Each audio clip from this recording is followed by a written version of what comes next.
Hello friends, welcome all of you. Last lecture में हम लोगों ने स्टैटिक्स के बारे में पढ़ा था, सांख्यिकी, जिसमें हमने मीन निकालना, माध्य, माध्यिका तथा बहुलक निकालना, इन चीज़ों के बारे में पढ़ा था। अब हम लोग अपना नया चैप्टर शुरू कर रहे हैं, जो आपके बेसिक्स टॉपिक में से एक है, ट्रिग्नोमेट्री। ठीक है, तो हम स्टार्ट करते हैं अपना बेसिक इंट्रोडक्शन टू ट्रिग्नोमेट्री।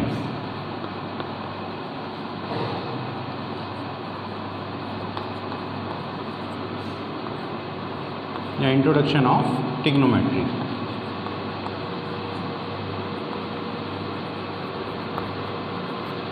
त्रिकोणमिति का परिचय।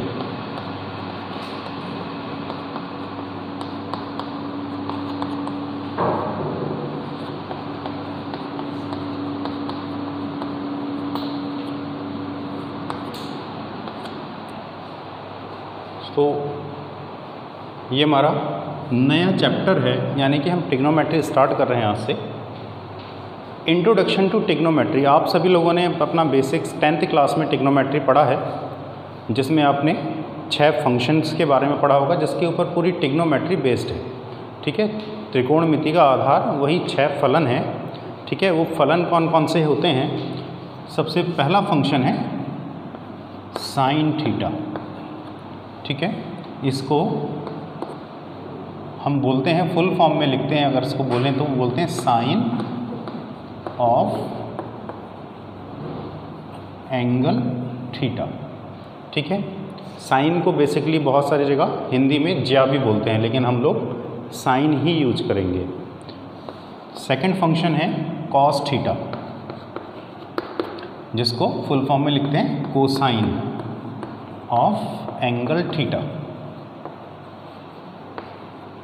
ठीक, थर्ड फंक्शन है हमारा ट्रिग्नोमेट्री में टेन थीटा, इसको हम बोलते हैं टेंजेंट ऑफ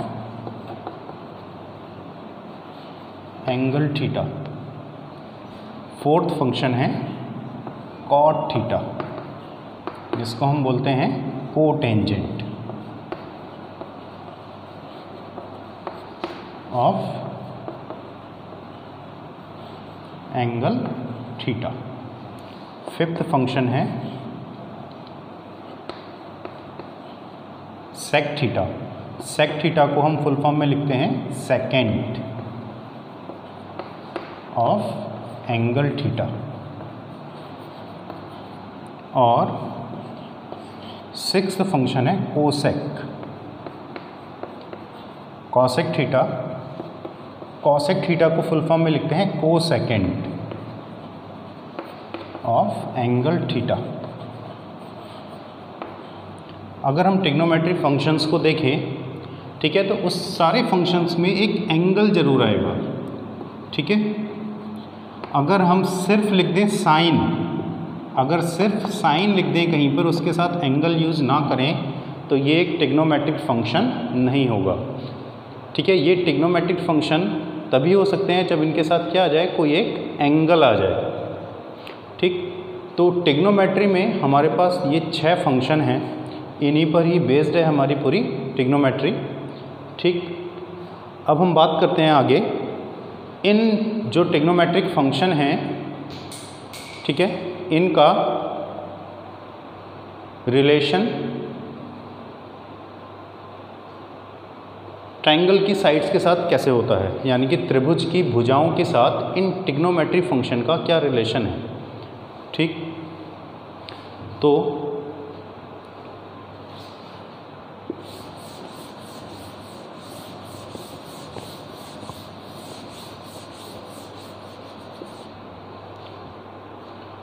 ट्रिग्नोमेट्री जो है वो हमेशा ही यूज़ होती है राइट एंगल ट्रायंगल में। ठीक है, समकोण त्रिभुज में। अब थोड़ा सा समकोण त्रिभुज के बारे में आपको बता देता हूँ। समकोण त्रिभुज वो होता है जिसमें एक एंगल होता है हमारा 90 डिग्री, जिसमें एक एंगल हमारा 90 डिग्री होता है। तो जो ट्रायंगल है, ये जो त्रिभुज है, इसको हम बोलते हैं समकोण त्रिभुज। इसका कोण भी जो है वो 90 डिग्री है। ठीक है, इस समकोण त्रिभुज में जो लॉन्गेस्ट साइड होती है, ये कहें कि 90 डिग्री एंगल के सामने वाली जो भुजा होती है, उसको हम बोलते हैं हाइपोटेनियस।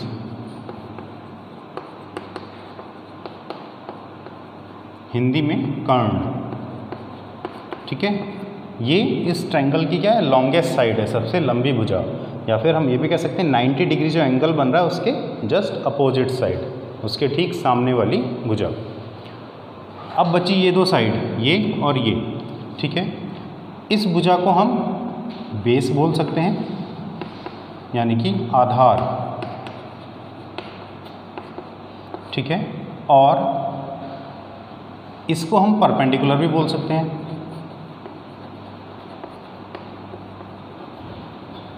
यानी कि लंब।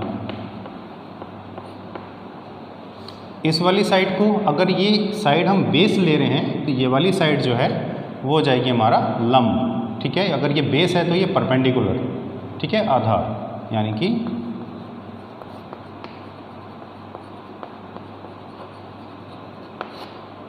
लंब।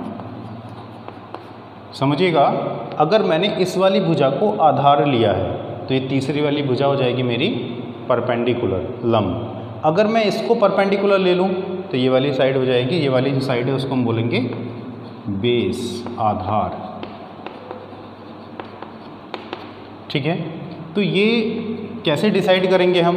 देखिए, अगर नॉर्मल ट्रायंगल है, सिर्फ एक समकोण त्रिभुज डायरेक्टली हमें दे रखा है, उसके अलावा कुछ भी नहीं पता है हमें, तो हम इस वाली साइड को तो हाइपोटेनियस ही लेंगे, कर्ण ही लेंगे।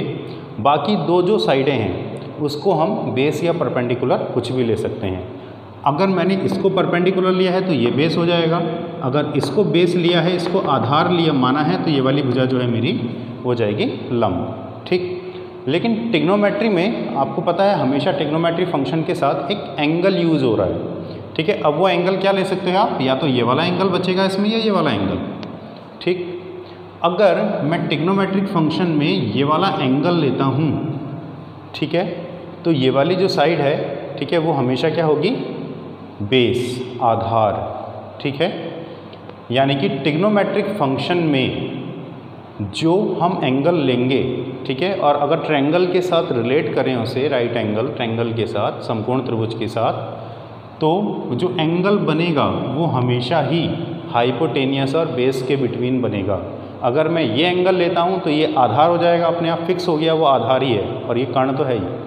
ठीक है, यानी कि ये वाली साइड परपेंडिकुलर, सॉरी बेस, और ये हाइपोटेनियस, जब एंगल ट्रिग्नोमेट्रिक फंक्शन में ये वाला काउंट करते हैं। ठीक है, इसको और आगे मैं और ब्रीफ में थोड़ा सा आपको बताऊंगा और डिस्कस करेंगे इसके बारे में, तो कंफ्यूज नहीं होएगा।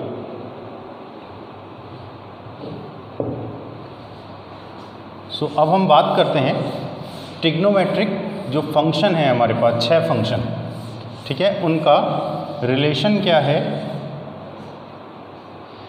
ट्रायंगल की, राइट एंगल ट्रायंगल की साइड्स के साथ। Relation of trigonometric function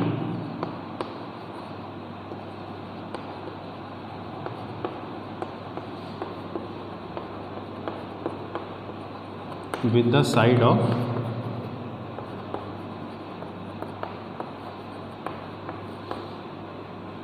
right angle triangle।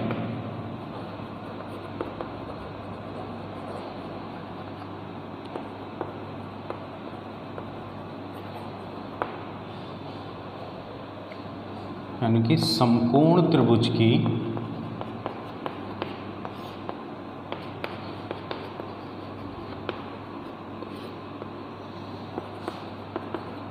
भुजाओं के साथ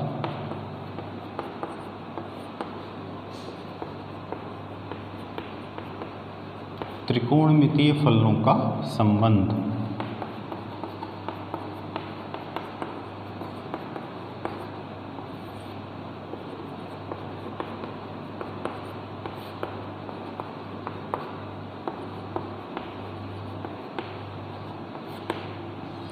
ठीक है, क्या रिलेशन है? तो देखिए, एक राइट एंगल ट्रायंगल बनाया मैंने, इसका नाम मैंने लिया ए बी एंड सी। ये एंगल बी बन रहा है 90 डिग्री, राइट एंगल है। ठीक है, कोण भी समकोण है हमारा, राइट एंगल 90 डिग्री। तो ये वाली साइड तो हमेशा क्या होगी, हाइपोटेनियस, कर्ण,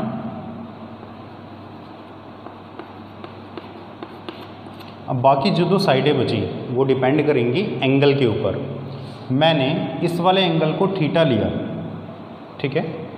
अगर मैं ये एंगल थीटा ले रहा हूँ तो ये वाली साइड मेरी क्या हो जाएगी, बेस, आधार,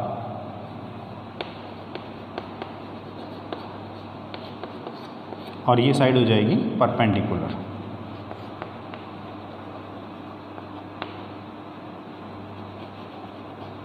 लंब,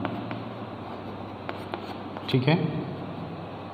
तो रिलेशन क्या होता है, साइन ऑफ एंगल थीटा, ठीक है, यानी कि साइन थीटा, ये इक्वल होता है परपेंडिकुलर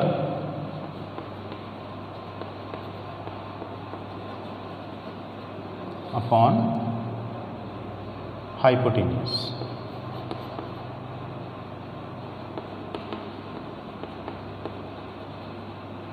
ठीक है, हिंदी में कहें तो लंब बट्टा कर्ण, ठीक। तो अगर मैं इस ट्रायंगल में देखूं तो लंब आ रहा है ए बी और कर्ण है ए सी, तो ए बी अपॉन ए सी, तो ये किसके इक्वल हो जाएगा, ए बी अपॉन ए सी। और एक और चीज़ देखिए इसके साथ में, ए सी हाइपोटेनियस जो कर्ण है हमारा वो क्या है, लॉन्गेस्ट साइड है, सबसे लंबी भुजा है, यानी कि ये जो साइड है ए बी इससे भी बड़ी है, यानी कि ए बी छोटा है ए सी से। क्लियर, जब ए बी ए सी से छोटा है, ठीक है, और हम ए सी से बड़े नंबर से छोटे नंबर को डिवाइड करेंगे तो वैल्यू हमेशा क्या आती है, लेस देन 1 से छोटी वैल्यू मिलेगी, ठीक। तो जो साइन थीटा है उसका जो वैल्यू होती है वो क्या होती है, सिर्फ और सिर्फ 0 से 1 के बीच आएगी, ठीक है। वैल्यू 0 हो सकती है, 1 हो सकती है और उसके बीच में हो सकती है, ठीक। उसके अलावा नेगेटिव भी वैल्यू आती हैं, उसके बारे में आगे डिस्कस करेंगे। फिलहाल आप लोगों के लिए जो बेसिक कॉन्सेप्ट है उसमें आप ही हम लेके चलेंगे कि साइन थीटा की वैल्यू 1 से ग्रेटर नहीं हो सकती, ठीक है। कॉस थीटा, नेक्स्ट फंक्शन की बात करें, ठीक है। कॉस थीटा होता है बेस अपॉन हाइपोटेनियस,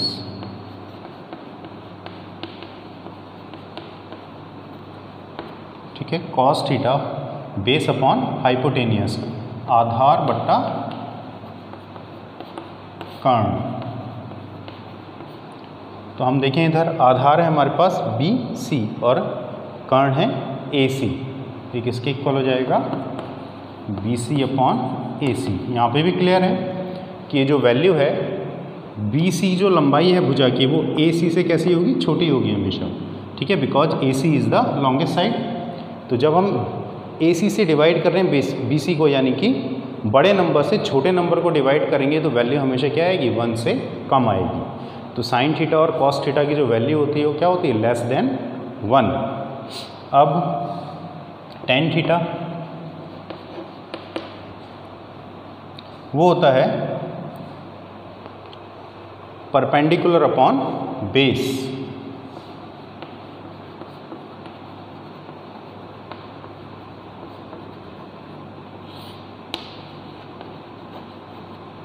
ठीक, यानी कि लंब बट्टा आधार। तो perpendicular upon base, A B upon B सी।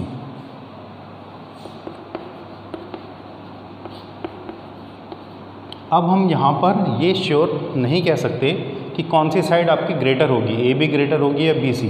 हो सकता है बी सी ग्रेटर हो सकता है ए बी ग्रेटर हो, तो ये वैल्यू 1 से बड़ी भी आ सकती है, 1 से छोटी भी आ सकती है, ठीक। उसके बाद कॉट थीटा, कॉट थीटा आपका हो जाएगा बेस अपॉन परपेंडिकुलर,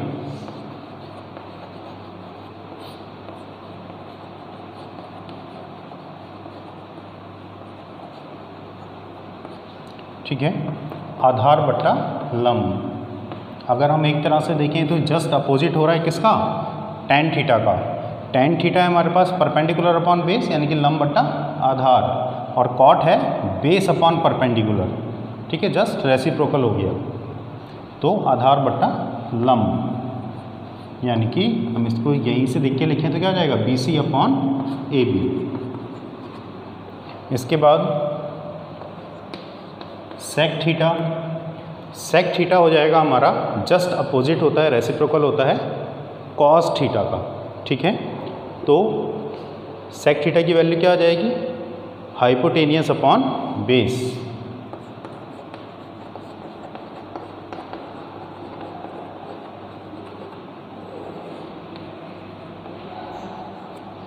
ठीक है, हाइपोटेनियस अपॉन बेस यानी कि कर्ण बट्टा आधार।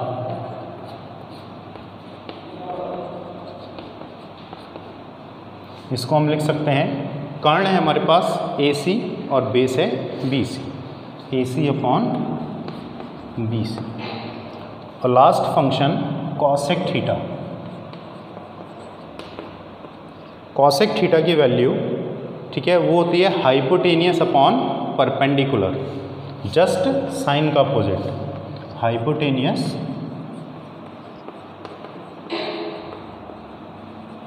Upon perpendicular.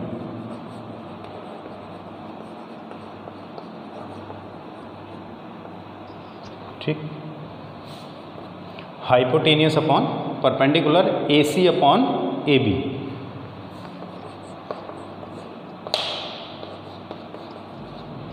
ठीक है, तो ये हमारे पास 6 ट्रिग्नोमेट्रिक फंक्शन है जिसका हम राइट एंगल ट्रायंगल की साइड्स के साथ, समकोण त्रिभुज की भुजाओं के साथ अनुपात निकाल सकते हैं, यानी कि इनमें रिलेशन बता सकते हैं। ट्रिग्नोमेट्रिक फंक्शन और राइट एंगल ट्रायंगल की साइड्स में, भुजाओं में क्या संबंध होता है। ठीक, अभी हमने एंगल ये वाला थीटा लिया था, अब इस एंगल की जगह इस एंगल को ना लेकर मैं इस एंगल को अगर अपने ट्रिग्नोमेट्रिक फंक्शन में थीटा की जगह पर ले लूँ, ठीक है, तो क्या चेंजेस आएंगे, चेंजेस ये आएंगे, जो साइड है परपेंडिकुलर वो हो जाएगी आपकी बेस, और ये जो बेस है वो बन जाएगा परपेंडिकुलर। यानी कि अगर मैं ये एंगल लेता हूँ तो परपेंडिकुलर और बेस, लंब और आधार आपस में एक दूसरे के साथ एक्सचेंज हो जाएंगे, यानी कि चेंज हो जाएंगे। ठीक, क्योंकि जो ट्रिग्नोमेट्रिक फंक्शन में एंगल आ रहा है वो हमेशा दो ही भुजाओं के बीच बनेगा, पहली भुजा होगी हाइपोटेनियस और दूसरी होगी आधार, बेस। ठीक है, तो मैं इस बार इस एंगल को थीटा ना लेकर इस एंगल को काउंट कर रहा हूँ, इसको मैंने लिख दिया फाई। चलिए, ठीक है, अगर मैं ये वाला एंगल ले रहा हूँ तो ये वाली जो भुजा है, जो बेस लिखा था हमने, वो चेंज हो जाएगा, परपेंडिकुलर और परपेंडिकुलर बन जाएगा हमारा बेस। यानी कि जो एंगल बनेगा वो दो ही साइड्स के बिटवीन बनेगा, पहली ये और दूसरी ये। पहली वाली साइड जो है वो हाइपोटेनियस जो फिक्स है, जो दूसरी वाली साइड होगी वो हो जाएगी बेस, आधार, ये हो जाएगा परपेंडिकुलर।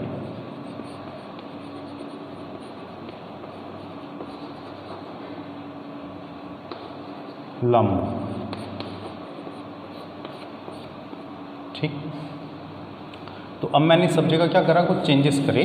थीटा की जगह क्या ले लिया, फाई। अगर मैं थीटा की जगह फाई ले रहा हूँ तो वैल्यूज तो हमारी वही हैं, परपेंडिकुलर अपॉन हाइपोटेनियस, लंब बट्टा कर्ण। ठीक है, लेकिन होगा क्या, जो हमारी साइड्स की लेंथ थी वो तो चेंज हो गई, क्योंकि जो पहले हमने यहाँ पे ले रखा है परपेंडिकुलर, जो पहले लिया था वो बेस हो गया, और जो बेस लिया था, आधार लिया था, वो परपेंडिकुलर चेंज हो गया। तो यहाँ पर ये वाली जो वैल्यू हमने लिखी है वो सब में क्या हो जाएंगी, चेंज हो जाएंगी। तो साइन फाई वही होगा, परपेंडिकुलर अपॉन हाइपोटेनियस, लेकिन इस बार परपेंडिकुलर क्या है, ये BC upon AC।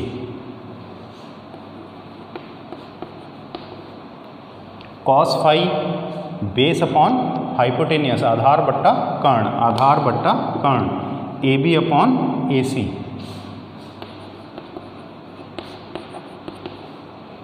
Tan phi perpendicular upon base, लंब बट्टा आधार, BC अपॉन AB।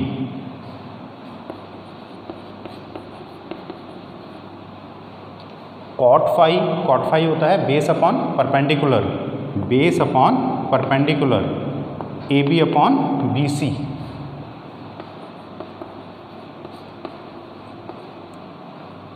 सेक फाई की वैल्यू होती है हमारे पास hypotenuse upon base, hypotenuse upon base, AC upon AB, sorry AC upon AB, और कॉसेक फाई इक्वल है हाइपोटेनियस अपॉन परपेंडिकुलर, यानी कि कर्ण बट्टा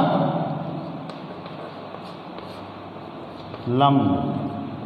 तो कर्ण वह है हमारे पास AC और लंब है BC, ये हो जाएगा AC अपॉन BC। ठीक है, तो आपको ये समझ में आ गया होगा कि हम जो ट्रिग्नोमेट्रिक फंक्शन के साथ रिलेशन बना रहे हैं साइड्स का, ठीक है, उसमें जो एंगल ले रहे हैं हम ट्रिग्नोमेट्रिक फंक्शन के साथ, वो एंगल हमेशा दो ही साइड्स के बिटवीन आएगा। पहली तो हाइपोटेनियस होना फिक्स है, वो हाइपोटेनियस रहेगी, और जो दूसरी साइड आएगी वो हमेशा क्या होगी, हमारा आधार, बेस। ठीक है, तो ये आपको क्लियर हो गया होगा। अब आपस में जो रिलेशन है हमने अभी देखा, यहाँ पर साइन थीटा और कॉसेक थीटा में रिलेशन है। साइन थीटा जस्ट रेसिप्रोकल है कॉसेक थीटा का, यानी कि हम लिख सकते हैं sine theta is equals to 1 upon cosec theta. ठीक, और कॉस थीटा और सेक थीटा जस्ट एक दूसरे के रेसिप्रोकल होते हैं, तो cos theta is equals to 1 upon sec theta. Same ऐसे ही टेन और कॉट भी है, tan theta is equals to 1 upon cot theta.